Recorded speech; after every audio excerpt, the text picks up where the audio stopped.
যেই আত্মীয়র টাকা একটু বেশি ওর দাওয়াত একটু স্পেশাল হয়। কষ্ট নিচ্ছেন আমার কোনো কথায়? যে আত্মীয় স্বজনের একটু টাকা বেশি ওনার খাবার দাবার হয় টেবিলে, যে আত্মীয় স্বজনের টাকা নাই ওনাকে মূল্যায়নও করে না, কেউ জিজ্ঞেসও করে না খাবার খেয়েছে কিনা। আসলে আসলো, না আসলে নাই। আমরা অধপতনের সেই চরম পর্যায়ে নিচে চলে যাচ্ছি। মনে রাখবেন, এটা কখনো মনুষ্যত্বের কাজ হতে পারে না, নবীর উম্মতের কাজ হতে পারে না, আল্লাহর বান্দার কাজ হতে পারে না। কথা বলেন ঠিক কিনা? এই বৈষম্য দূর করার দরকার আছে না নাই?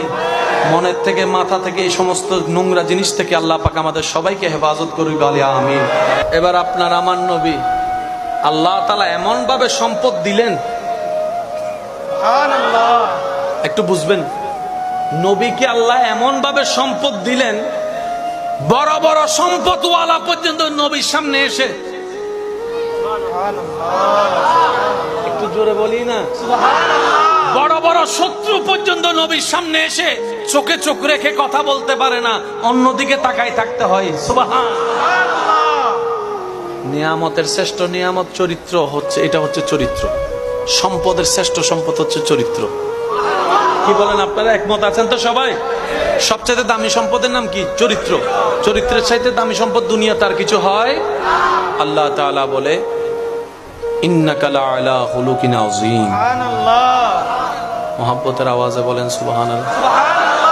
আপনি আমি ভোটার আইডি কার্ড বানাইতে গেলে, পাসপোর্ট বানাইতে গেলে ওই এলাকার যে কোনো একজন সরকারি প্রতিনিধির কাছ থেকে একটা চরিত্রের সার্টিফিকেট নিতে হয়। সেখানে উনি না দেখা সিগনেচার করে দেয়, সিল মারা থাকে, সিগনেচারটা পরে করে দেয়, লেখা থাকে আমার জানা মতে আমার এলাকার সবচাইতে ভালো মানুষ। আমি ওনাকে জিজ্ঞেস করলাম, ভাই আপনি যাকে ভালো মানুষ হিসেবে সিগনেচার দিয়েছেন আপনি চিনেন? কয় না। তো সিগনেচার দিলেন কেন? বলে যে আমার এলাকায় লক্ষ লক্ষ মানুষ, সবার সার্টিফিকেটের দরকার, আমি কি সবার পরিচয় জানবো নাকি? সম্ভব? অসম্ভব, সেজন্য সাইন করে দিই। কথা বলেন ঠিক কিনা? যার চরিত্রের সার্টিফিকেট দিয়েছেন স্বয়ং রব্বুল আলামিন, তিনি হচ্ছেন আপনার আমার নবী রাহমাতুল লিল আলামিন।